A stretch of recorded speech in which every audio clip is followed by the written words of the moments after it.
This is TechCrunch. OpenAI's revealed more details about its agreement with the Pentagon. I'm Imran Sheikh, and this is a TechCrunch Daily Crunch special. Anthropic's chatbot Claude seems to have benefited from the attention around the company's fraught negotiations with the Pentagon. As first reported by CNBC, Claude has been rising to the top of the free app rankings in Apple's U.S. App Store. Well, on Saturday evening, it overtook OpenAI's ChatGPT to claim the number one spot, a position that it still held on Sunday morning. According to data from Sensor Tower, Claude was just outside the top 100 at the end of January and has spent most of February somewhere in the top 20. It's climbed rapidly in the past few days from 6th on Wednesday to 4th on Thursday, then 1st on Saturday. A company spokesperson said that daily signups have broken the all-time record every day this week. Free users have increased more than 60% since January, and paid subscribers have more than doubled this year. After Anthropic attempted to negotiate for safeguards preventing the Department of Defense from using its AI models for mass domestic surveillance or fully autonomous weapons, hello Skynet, President Donald Trump directed federal agencies to stop using all Anthropic products, and Secretary of Defense Pete Hegseth said he's designated the company a supply chain threat. Find the latest on this story right now at TechCrunch.com.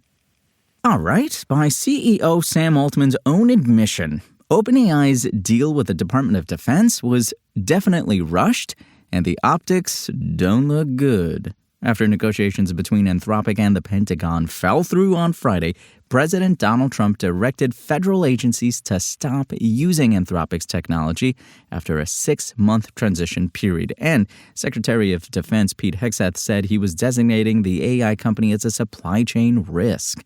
Well, then, OpenAI quickly announced that it had reached a deal of its own for models to be deployed in classified environments, with Anthropic saying it was drawing red lines around the use of its technology in fully autonomous weapons or mass domestic surveillance, and Altman saying OpenAI had the same red lines. There were some obvious questions.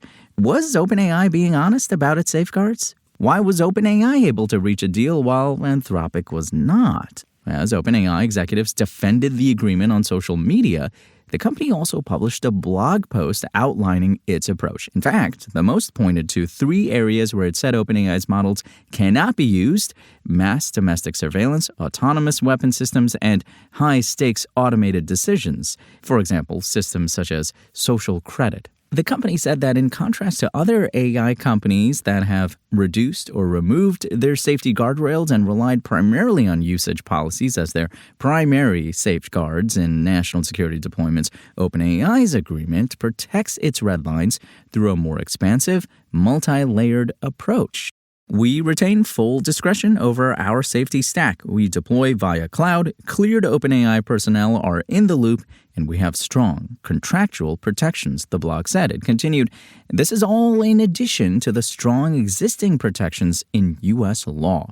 The company added, we don't know why Anthropic could not reach this deal, and we hope that they and more labs will consider it. Well, after the post was published, TechDirt's Mike Masnick claimed that the deal absolutely does allow for domestic surveillance because it says the collection of private data will comply with Executive Order 12333, along with a number of other laws.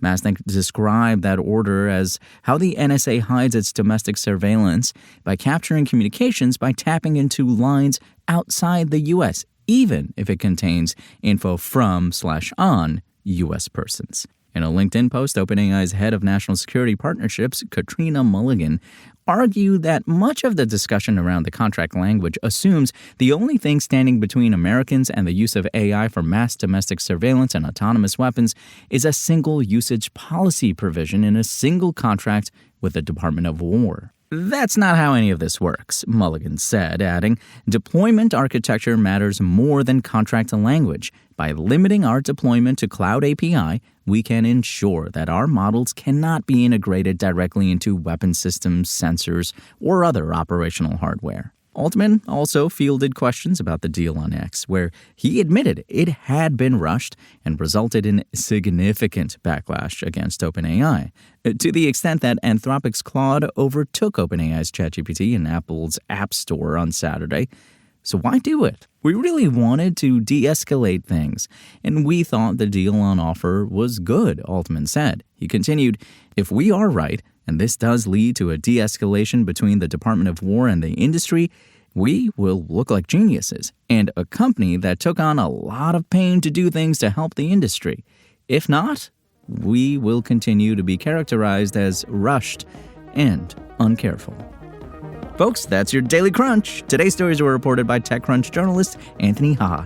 We'll see you here tomorrow. Same tech time, same Crunch channel. And until then, find us at TechCrunch.com.